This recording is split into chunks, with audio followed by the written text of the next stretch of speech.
right? So I guess I'll resume just not to delay lunch too much. Do you talk till 12:30, 12:45? No, 12:30 tops. Okay. At You're not most. going for the Hamiltonian, No. Try to maybe even less than 1 hour. Okay.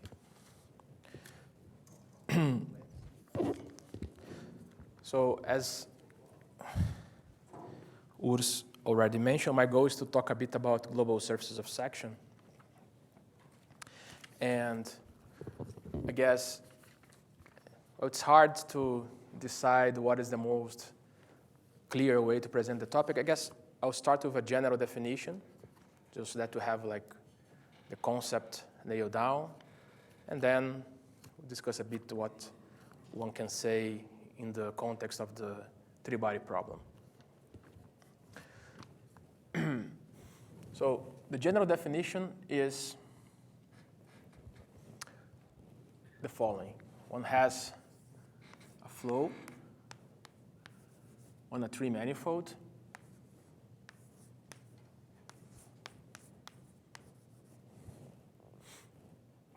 Say closed. Although one can, once I write down the definition, you immediately see that one can generalize it to, more general definitions, more flexible definitions. So a global surface of section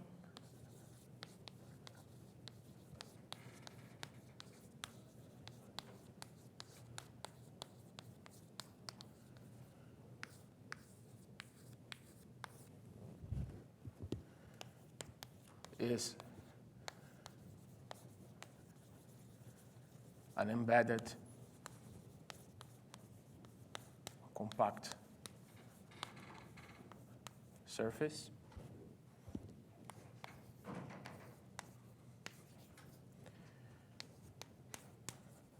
such that the flow, so the boundary consists of periodic orbits.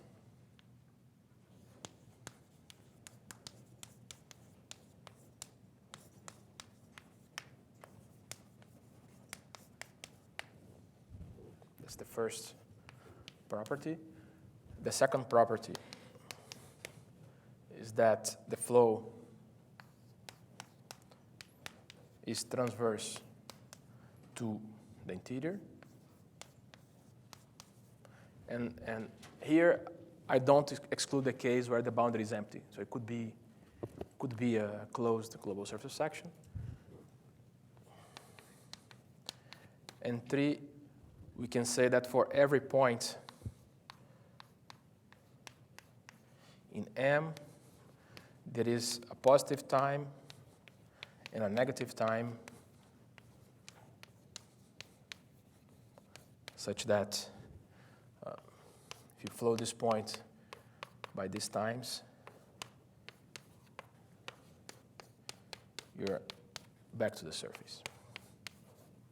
Okay? So these are the 3 defining properties of a global surface of section. And the nice consequence when you find one is that you can, as Urs already mentioned, you can discretize the flow. So we could think of a flow, say, in S3. You can think of a nice embedded disk whose boundary, so here's a disk. The boundary is a periodic orbit.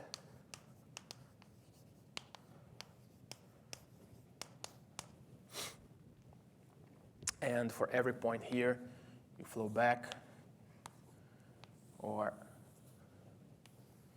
you flow forward. You always hit the surface. So this would be phi t plus x. This would be phi t minus x.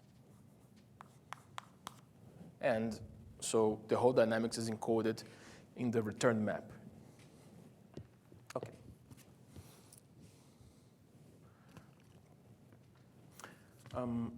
So of course, it's the fact. So since we're considering surfaces with boundary, this makes this notion much more flexible. If you insist in asking that sigma has no boundary, then in particular the manifold will have to, as a consequence, it follows that the manifold has to fiber over the circle, and that imposes a lot of restrictions on the manifold. If you don't assume, if you allow for the boundary, for the non-empty boundary, then of the surface of section, then this basically can exist for. There are no topological restrictions. This can exist in every 3 manifold. Okay. So let me try to explain a bit how this notion emerged from the work of Poincaré.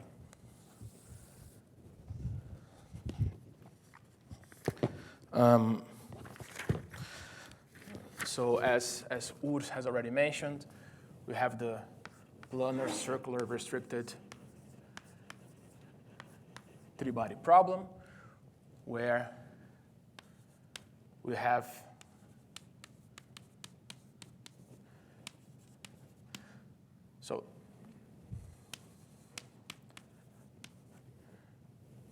in general, the 3-body problem, one studies, in the 3-body problem, one studies 3 particles with masses m1, m2, m3, and they evolve according to Newton's equations of motion.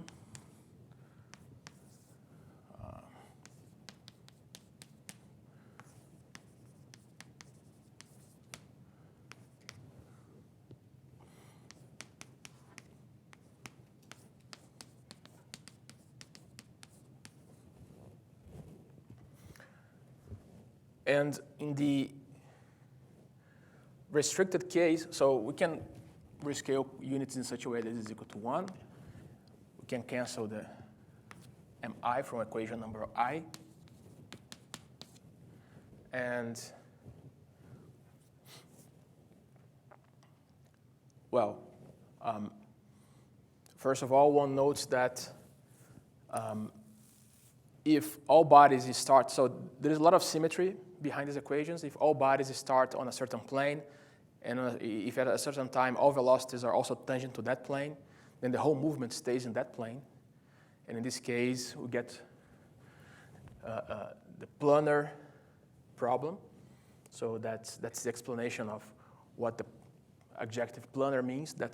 It means that we're considering the case where all the movements is happening on a certain plane.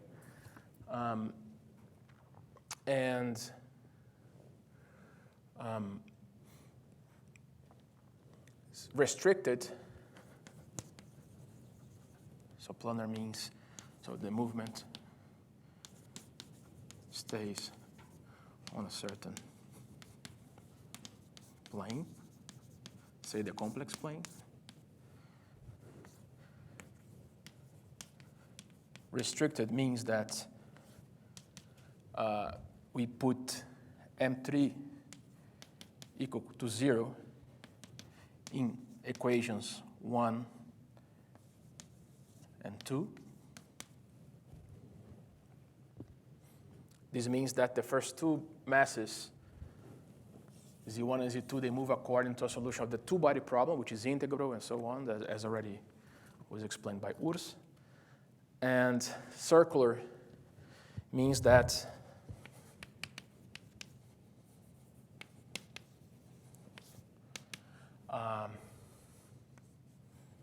the relative position of the first 2 masses, this is a circular solution to Kepler's problem. All right, so I won't explain everything again, but I will say that, so first of all, we normalize the total mass to be equal to 1. And we write the relative position of the two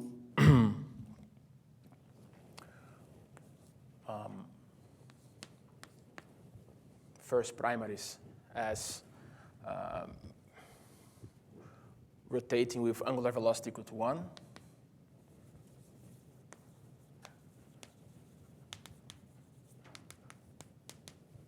Okay. So one can then introduce two new variables. So as was already explained, the problem is to understand the movement of the third mass. So the problem here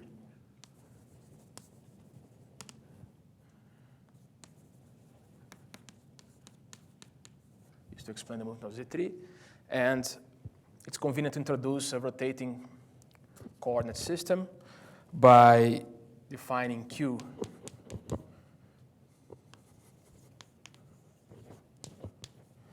by the following equation.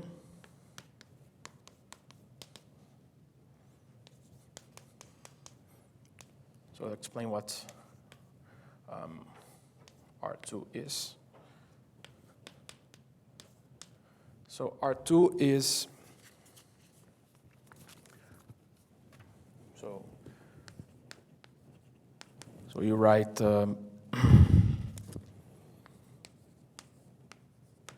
Z1 as R1 e to the IT, Z2 as minus R2 e to the IT, okay? And so subject to the following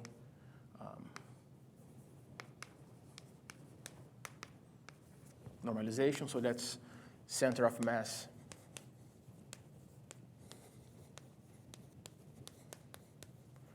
at the origin.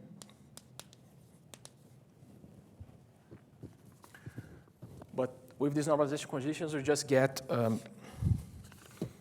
what do we get?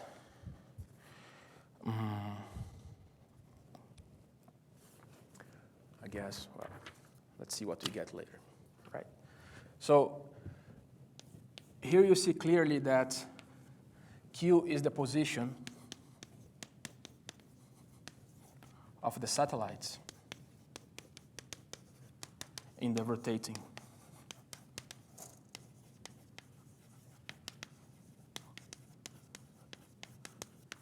coordinate system.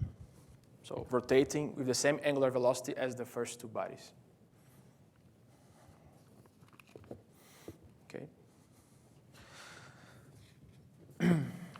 All right, so now we introduce generalized momentum equal to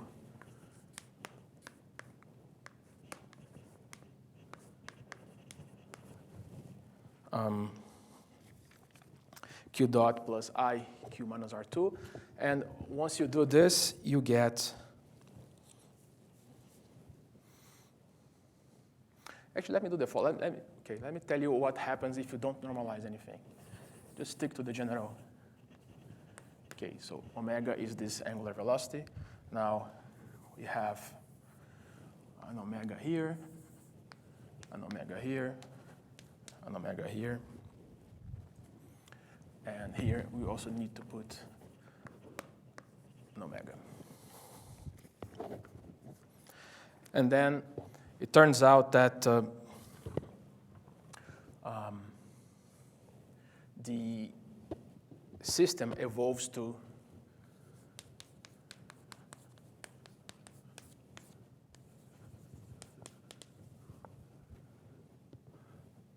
according to Hamilton's equations for the Hamiltonian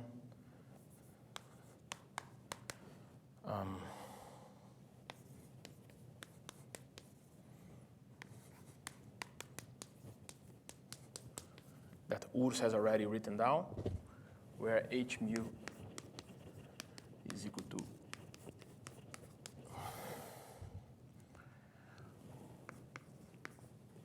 this quantity.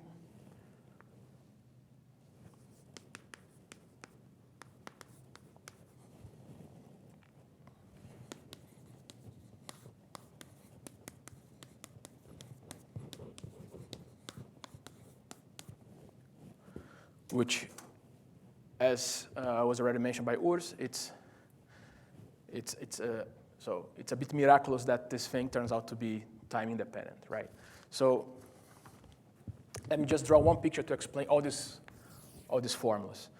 So we have the two primaries, right? We are studying the restricted problem. This means that the first two primaries evolve according to a solution of the two-body problem. So these things are rotating like this. But since we're making the assumption that the solution is relatively circular, so they rotate around the center of mass in uniform speed, uniform angular speed, equal to omega. So now by doing this change of coordinates, so let's say this is R1, these are 2. So you make this change of coordinates in order to fix these guys on a certain line, and the center of mass now is equal to 0, okay? And now the satellite is moving around here in position Q of t. And it turns out that if you introduce this P, you get Hamilton's equations from the equations of motion. Okay, that's a computation one can easily do.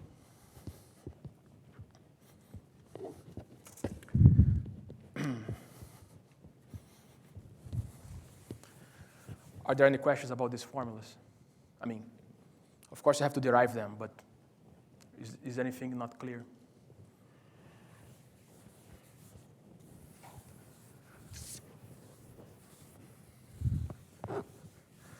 So let me explain what Poincaré was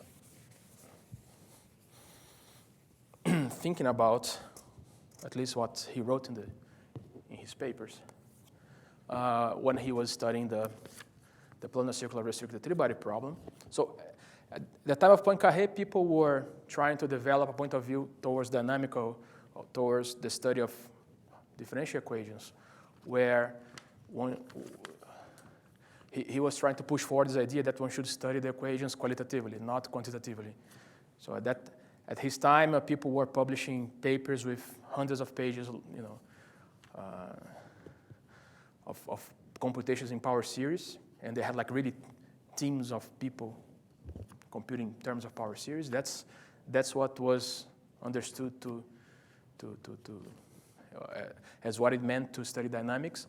And Poincaré was trying to push this idea that, okay, it's too hard, it's kind of pointless. Let's study the solutions of the differential equations more qualitatively. And that's why he came out with this. That's why in his work he introduced this notion, not precisely, but it was already clear from his work. And so he was so one toy problem was to look at the planar circular restricted three-body problem, see what one could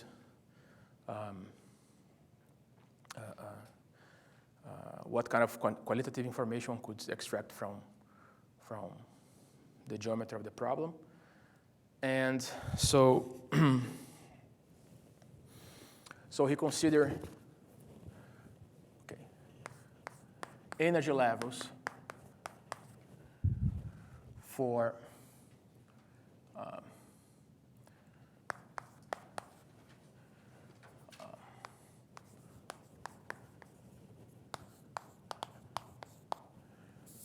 energies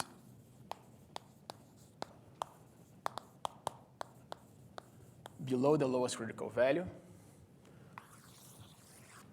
So this, in the language so in Urs' lectures, he already explained that this number is, well, for instance, for mu close to 0 is close to minus 3 over 2, or at least for a certain normalization.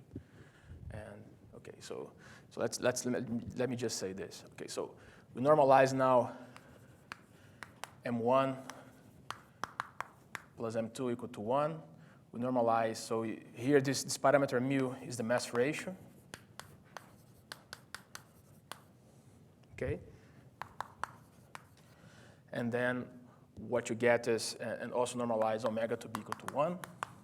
So R2 is equal to, so what do you get? So mu times R1.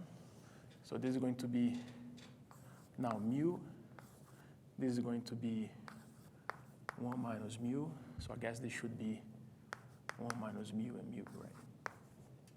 Make this equal to 0. So R2 should be then equal to mu. And then the Hamiltonian becomes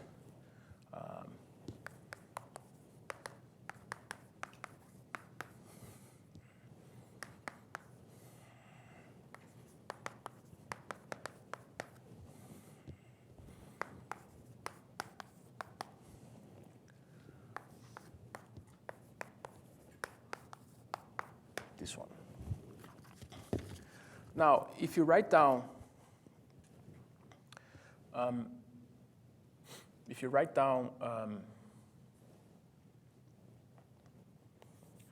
the equation for Q, you get a second order differential equation. So this is equal to 1.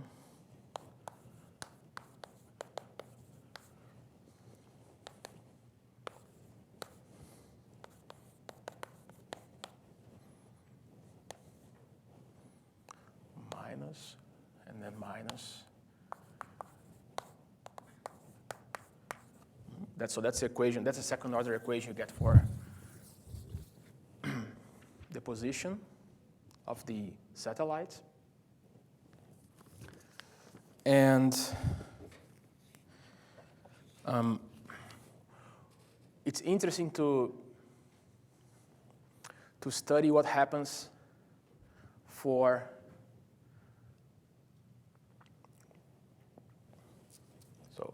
it's interesting to study what you can see in polar coordinates. So introduce polar coordinates.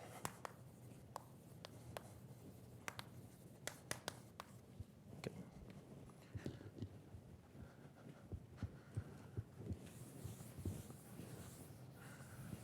So let me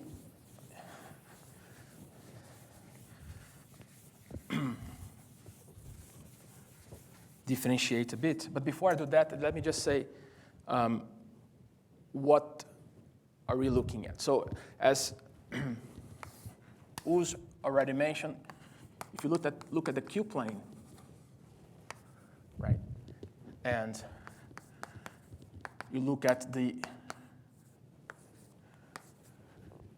energy hypersurfacing in the cotangent, in the cotangent bundle of R2 minus 0 and 1.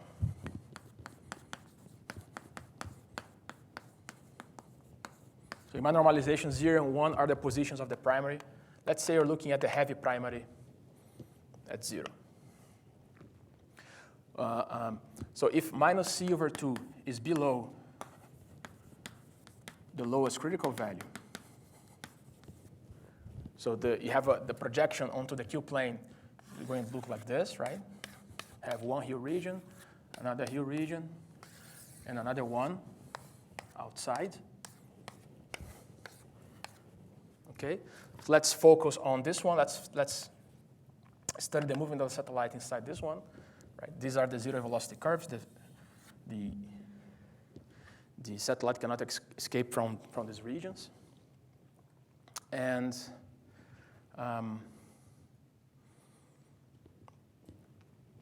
let's see what happens for mu small. Right? Let's try to study from the qualitative point of view what happens for mu very small, which is meaning that this primary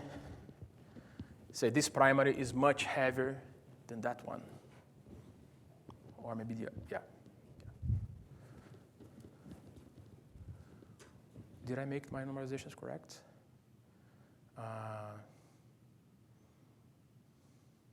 Yes. Okay. So what happens when mu converges to 0?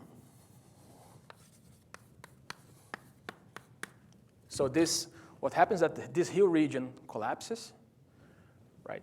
this Hill region becomes a circle. This Hill region also becomes a circle.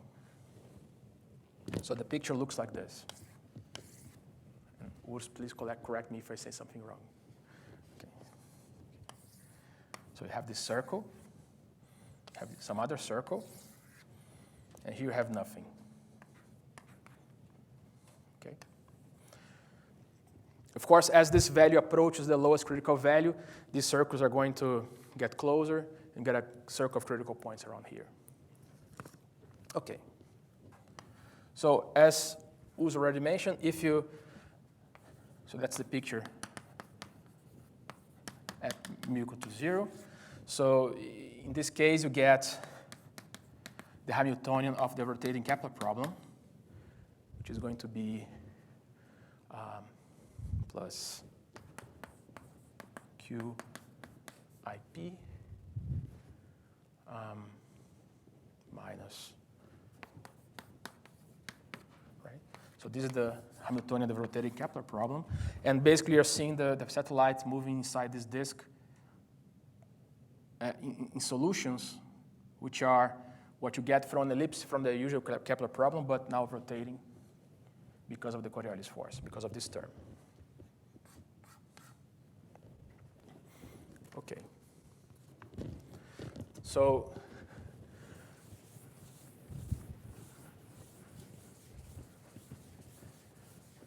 please interrupt me if something is not clear. This should be all very elementary.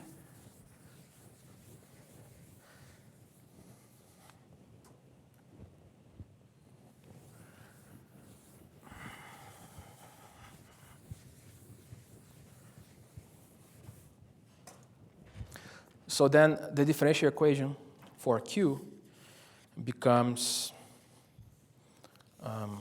rather simple. Now we get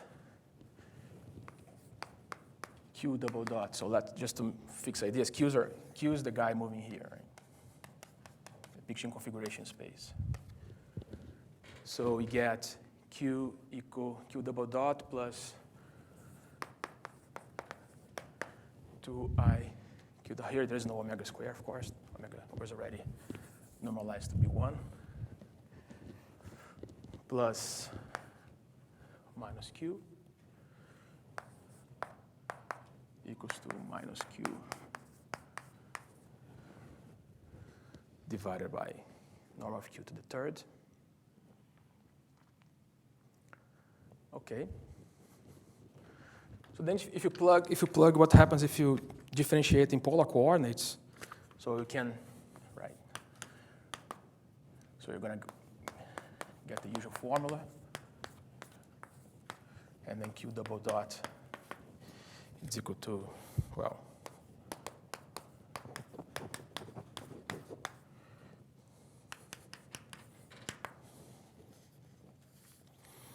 so if you differentiate this guy, you get this, plus now differentiate this guy here, so you get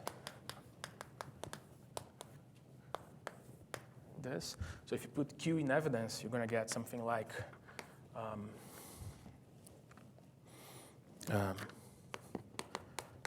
R double dot divided by R minus theta dot square minus 2 theta dot minus 1 times Q plus, sorry, that's already the final answer. So let me write down already the final answer. Okay, so if you plug it there, you're going to get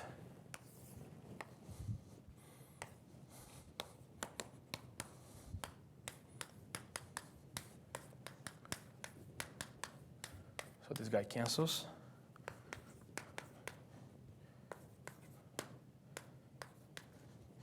Times Q. So that's what you get. So that's the real number get multiplied by Q. Now I have to write down the imaginary part.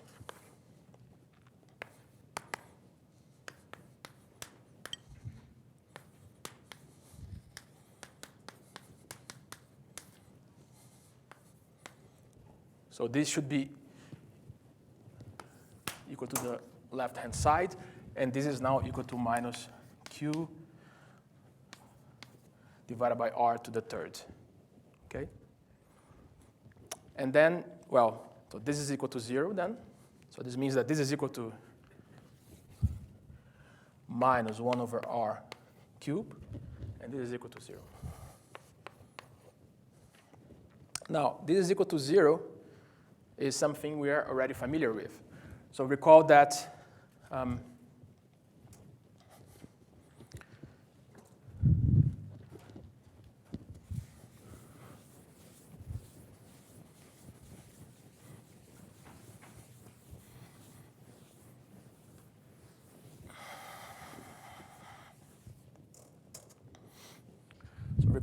the Hamiltonian was half p squared plus q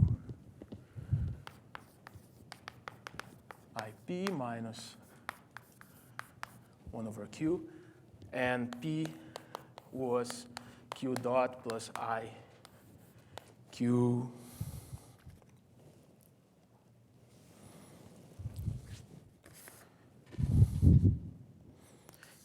minus, so this guy was q minus, just that, right? So let's call this guy J. So we know, so that's, right, I mean, if you recall if you ever seen this before, so usually one studies the Kepler problem, which would be the Hamiltonian without this term, and then the angular momentum is this term, which of course commutes with the Hamiltonian of the Kepler problem. Let's say, let's call K the Hamiltonian of the Kepler problem. And then familiar fact is that this guy's commute. So J is preserved. Okay? So let's see what is J. J is equal to Q I Q dot minus Q. So this is equal to, well,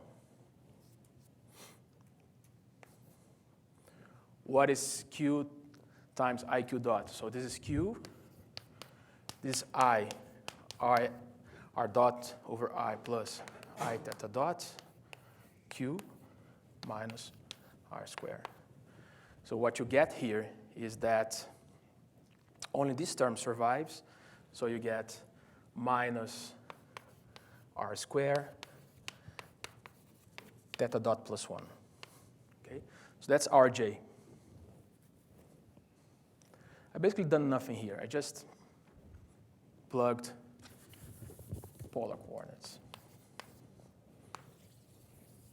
So this guy is equal to this guy. So then you see that if you differentiate this expression, let's differentiate this expression.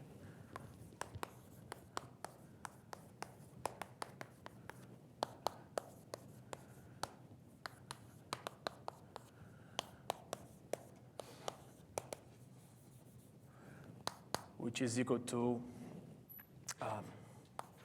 R squared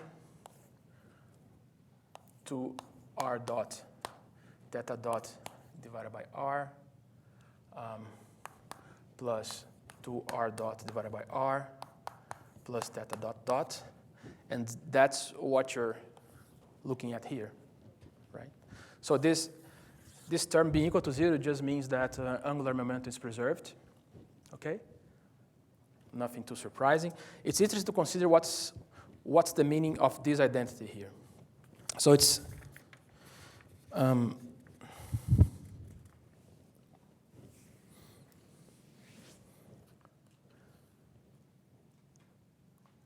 you can look at the so you get a second order differential equation for R. Basically, what you get is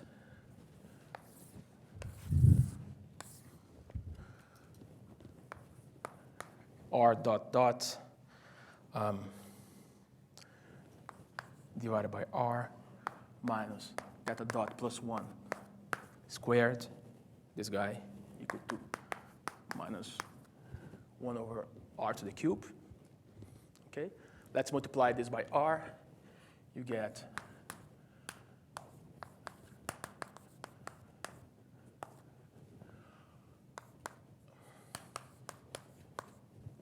this expression. And now you see that this is equal to, what is that? J is equal to theta dot plus 1. So here you get a j squared divided by r cubed. Is that correct? So you get, if you square this, you get r to the 4th. So here's a minus. Equals to minus 1 over r squared. That's a very important equation because you can recognize this equation as in the following form.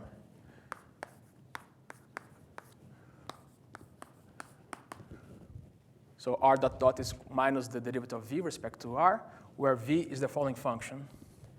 V is the function j squared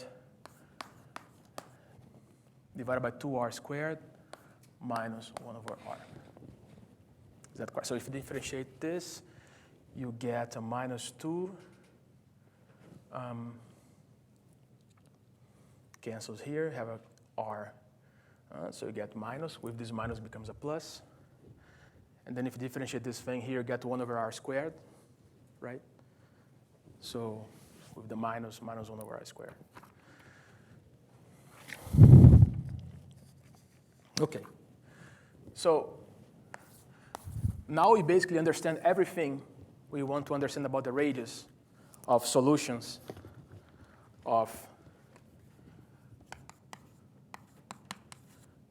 the rotating Kepler problem.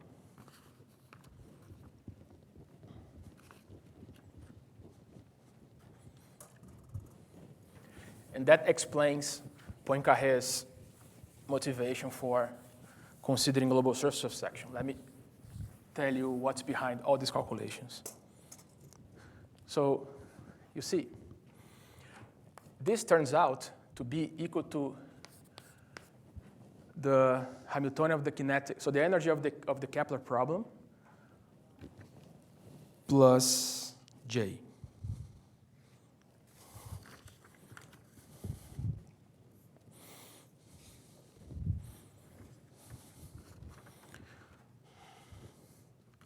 So actually this is equal to the kinetic energy of the Kepler problem, and we knew that H0 was Kepler plus J. So this is equal to H0 minus J. Okay?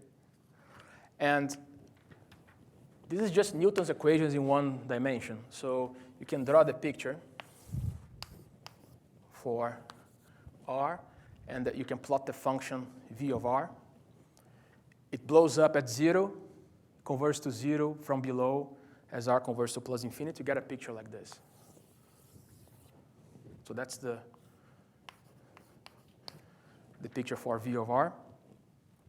And one should not forget there is a parameter, right? So it's really a parametric. So it's a one-parameter family of functions. And the fact that you're choosing subcritical energy levels, so the fact that you're choosing minus C over 2 below the first critical value implies that you're choosing some energy here. So here's the value of K, which is H0 minus J. And then the radius of the solutions you see here is, right? I mean, you're stuck in this potential wealth, and then the radius is oscillated between the maximum and the minimum. So these solutions are, right? There is a minimal radius, a maximal radius, and every solution is going from the maximum to the minimum, etc. Okay? So now,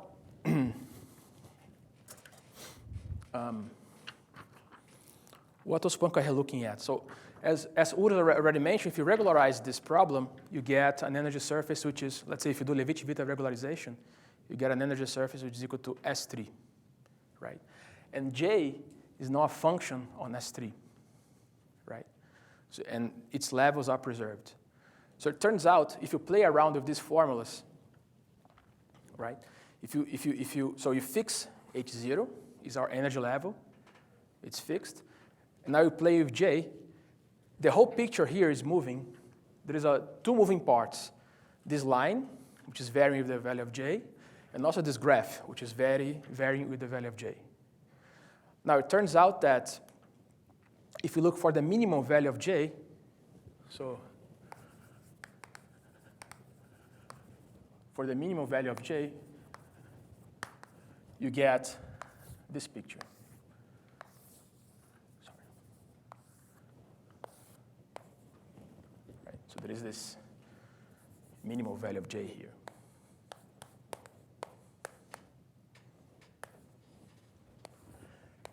And this radius here corresponds to a certain circular solution of the rotating Kepler problem. And if you look for the maximal, so minimal value of J, and also the maximal value of J, you get a picture which looks pretty much the same. I mean, things move a little bit up here. So maybe I should, say, draw this in yellow in the same picture. Things go up, and then you have a certain tangency here again. Is this clear, what's going on?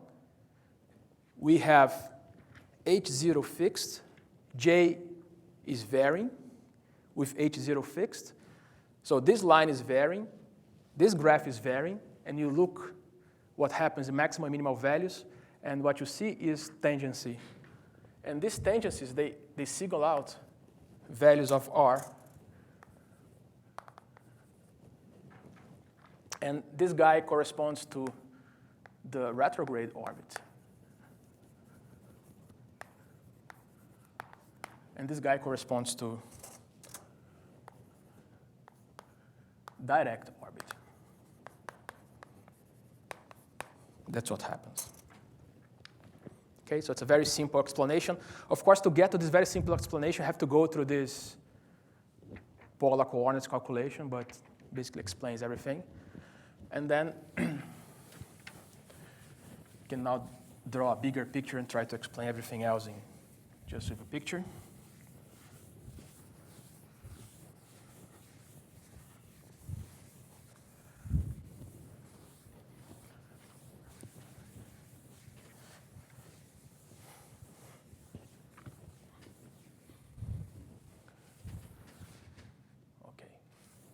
That's the only equation we need.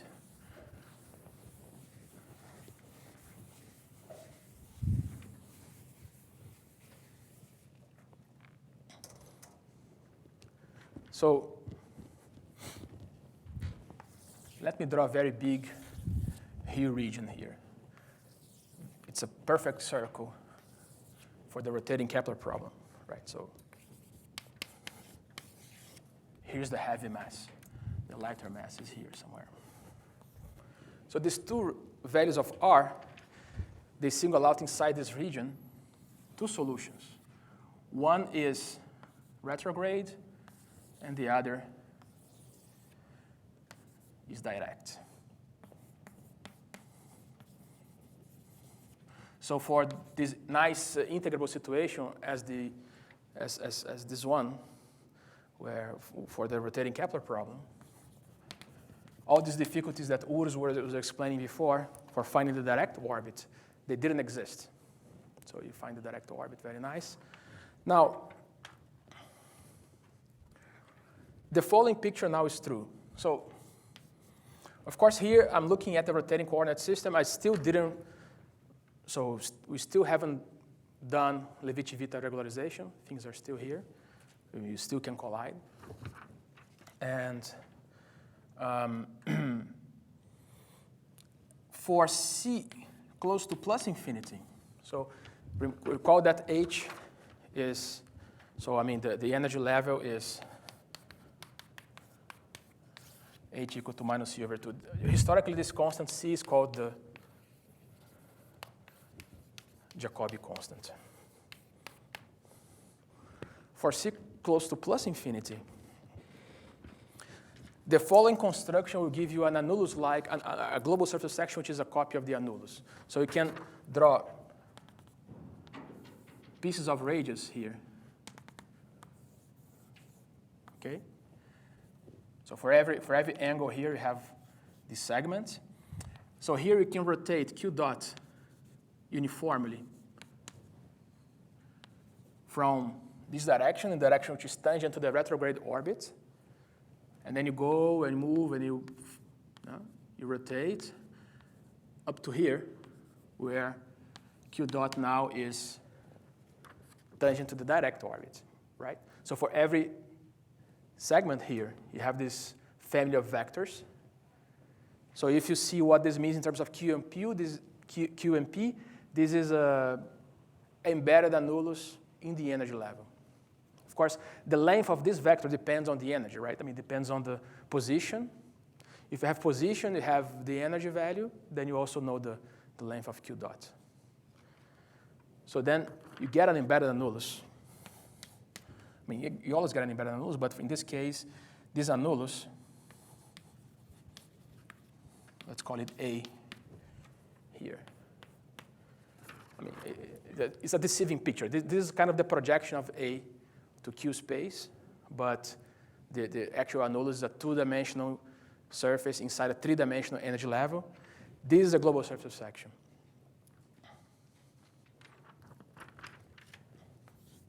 So that's one instance where we can then have now a quick glimpse at what was Poincaré thinking. He was trying to discretize the flow by embedding this surface with this very special property that, every trajectory will hit the surface in the future and in the past. So then you get a return map.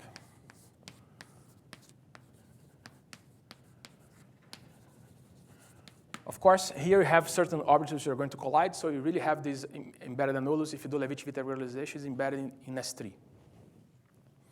And this annulus map happens to preserve a certain area form, and that was so area preserving maps on the annulus is exactly the object study when you state if you look at the statement of Poincaré-Birkhoff theorem, that's what it's talking about. It's talking about area preserving maps on the annulus, right?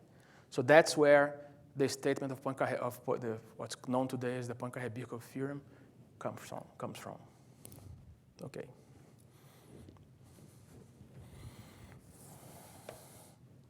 All right. So I'll try. Just wanted to give you this idea. Now,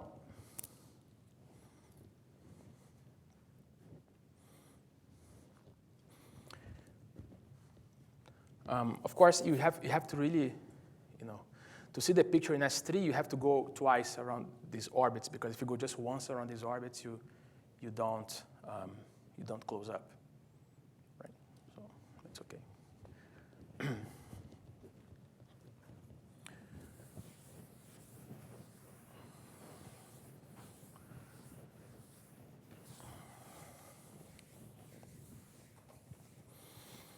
So the moral of the story is that if you go home and somebody asks you, where does the Poincaré-Birkhoff theorem come from? You know, it comes exactly from this discussion here.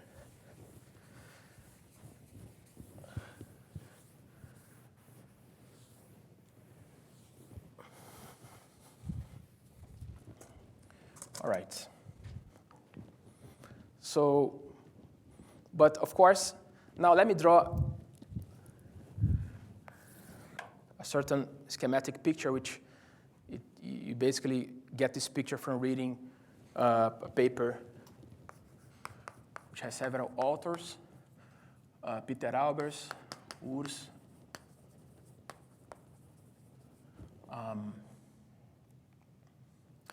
Joe Fish, so here, in alphabetical order,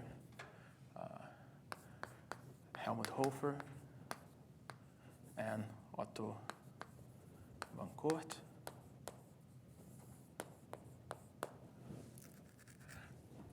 So what one can do, one can look at this problem. So what's the problem? We want to study the planar circular restricted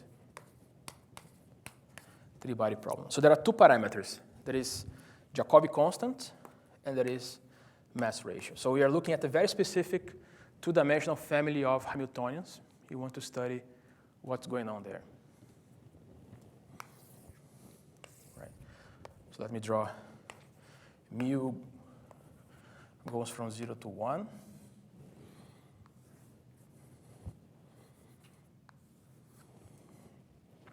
And then C is going to plus infinity. I really want to look at C high because I want to look at energy levels which are below the lowest critical value. So the energy level is minus C over 2, remember that. So we want to look at C close to plus infinity.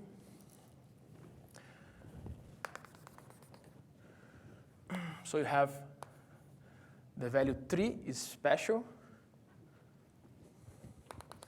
That's what you get, I mean, for the limiting case where when mu goes to 0 and then you converge into this rotating Kepler problem, or when mu goes to 1, you converge into this singular flow. 3 is equal to the critical value, so the lowest critical value for those Hamiltonians. Of course, in between, the lowest critical value is not 3 anymore. But, so we have this, so let's say, I don't know how this graph looks like. If I want to plot them, maybe, Urs, do you know the answer? If you want to plot the critical value, the lowest one, it looks like this.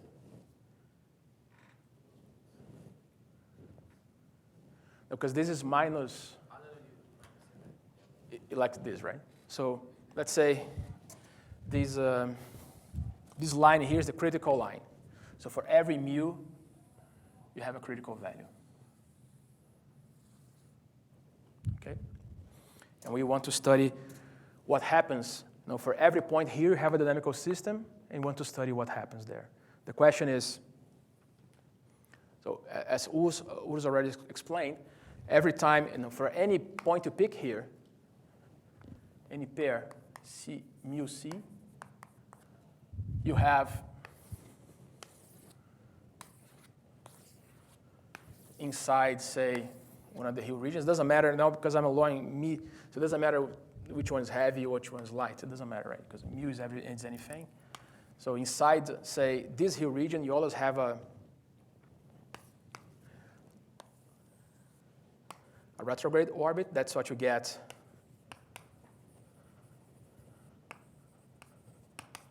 so you get existence from Birkhoff's shooting method. And the question is, the big conjecture made by Birkhoff is that well, the question is whether this, when you pass through the double cover and regularize using Levi-Civita regularization, does this orbit bound the global surface section or not? Disklike. So I don't know if that's a conjecture or a question. Maybe it's better to call it a question or conjecture. I don't know what's more historically precise. So let's say.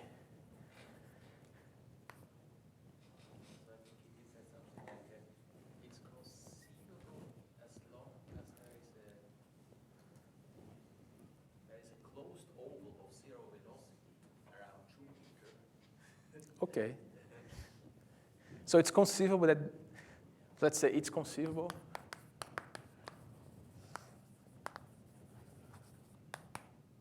that the retrograde orbit will bound disklike. Let's put it like that.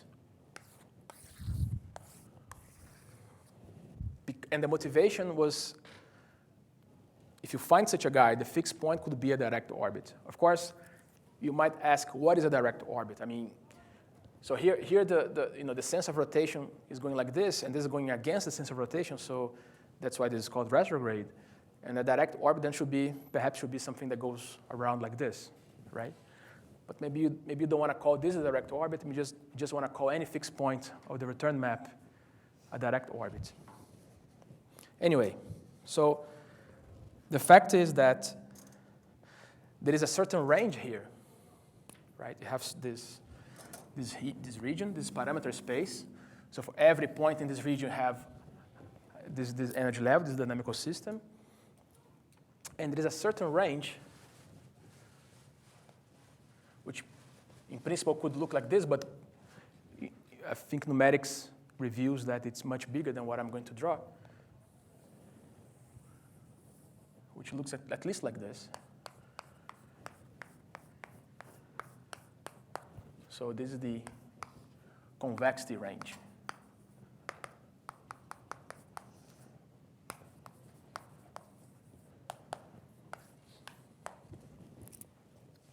Okay, so they can show that for points in a region which looks roughly like this, the energy level that you get after Levi-Civita regularization is actually convex. So the energy level, so this means that the energy level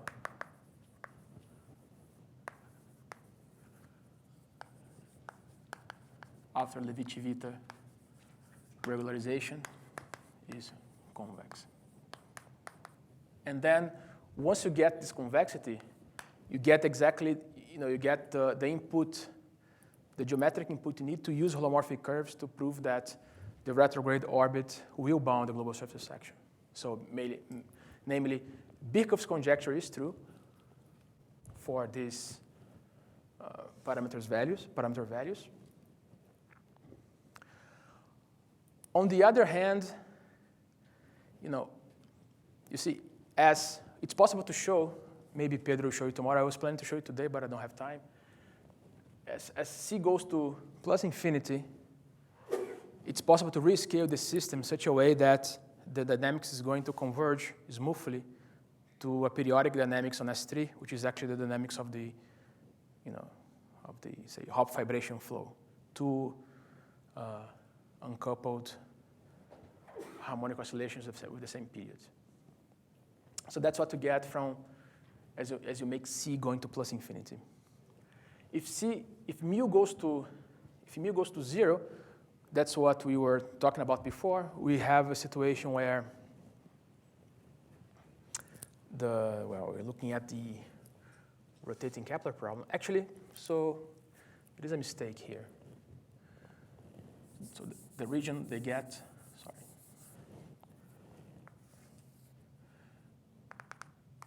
looks like this.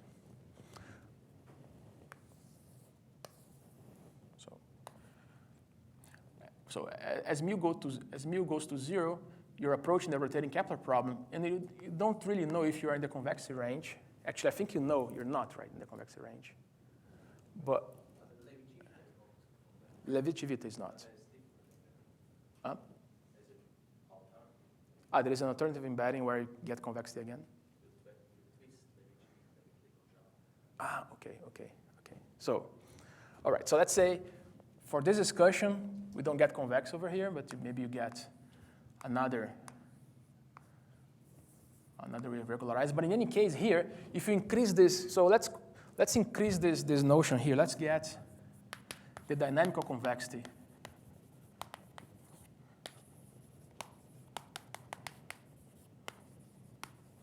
range. So here then you can actually control using other arguments. And so here you're again safe. You still have the input you get for using holomorphic curves to prove the conjecture. But so here you're going to an integrable system, Hopf vibration flow. Here you're going to rotating Kepler problem, still an integrable system. And if mu, so that's what's happening here, right, near the heavy guy. As mu goes to 1, what's going to happen? This guy is going to shrink. This guy is going to become bigger. This is going to be the light one. And one can still, so in principle, the limiting situation is singular, but one can still rescale things and get a way of getting close to the Hopf vibration flow.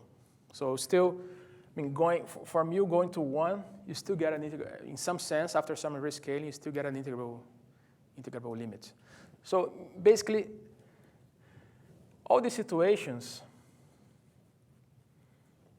are, in some sense, perturbation of integrable systems. Of course, situation, that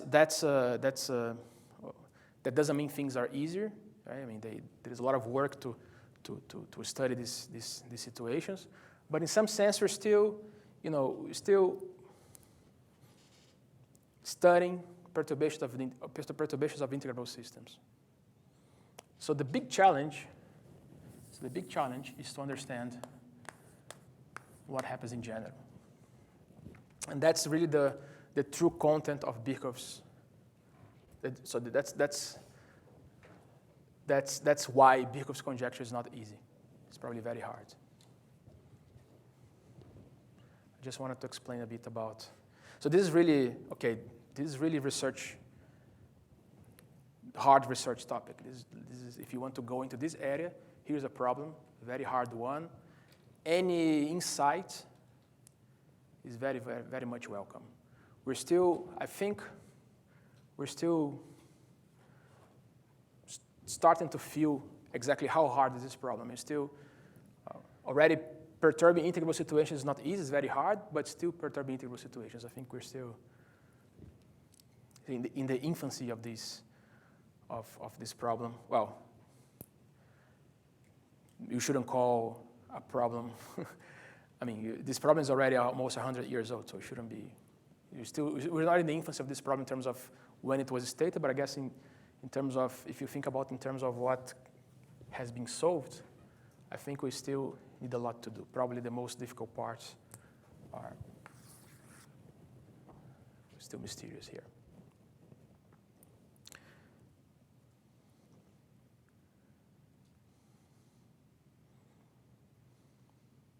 So I'm sorry for being a bit informal, but I'm trying to, hopefully I could convey very simple ideas behind this problem.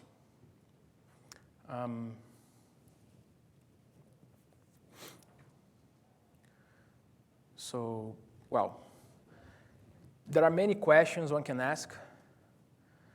For instance, is the retrograde unique? Is it not unique? If it's unique, then again, it would be enough to get a global surface section. Yeah. Is the retrograde the minimal action periodic orbit? This would again be sufficient this would again be sufficient information to answer Birkhoff's conjecture. I think it's what's hard about this problem is that you're not allowed to perturb anything. I mean, you have specific family. You cannot do your mumbo-jumbo dynamical systems trick and try to perturb things and get none. It's really hard, very concrete situation. Okay, so I guess I'll stop here.